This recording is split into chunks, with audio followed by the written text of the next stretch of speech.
enterré le 27 mars dernier. Les miliciens ont été également frappés à Linga, Korovi, Tcheibi, en secteur de Walendupiti et Tati. Le commandant secteur opérationnel Ituri, général Yavavoul, est lui-même sur...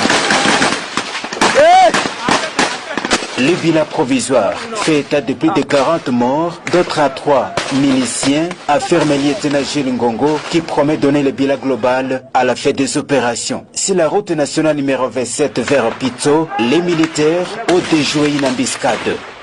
Ce n'était qu'une velléité sous le commandement du général Yavavoul.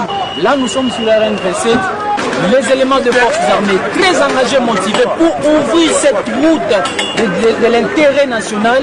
Un déplacement massif des civils s'observe sur plusieurs axes. Ces assaillants qui opèrent à petits groupes ont déjà tué plusieurs centaines de civils depuis mars 2020, dont la plupart sauvagement abattus. Les autorités provinciales rassurent et appellent la population à faire confiance à l'armée, car les avatures de ces hors-la-loi seront bientôt oubliées.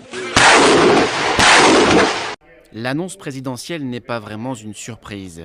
Félix Tshisekedi avait promis des mesures radicales pour s'attaquer à l'insécurité dans l'est du pays.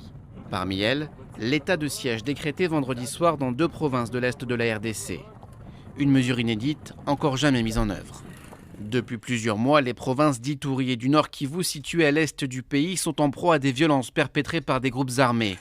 Ils seraient plus d'une centaine. Mais l'un d'eux attire particulièrement l'attention, les forces démocratiques alliées composées de rebelles islamistes ougandais.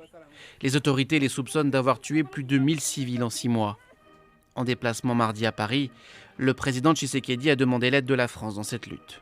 Il s'est créé maintenant un groupe à tendance islamiste, au discours islamiste et aux méthodes islamistes, et qui sème la terreur auprès de nos populations. Donc là, je suis plus que jamais déterminé à l'éradiquer et je compte sur le soutien de la France. Sur le terrain, la MONUSCO, une force des Nations Unies, est bien présente.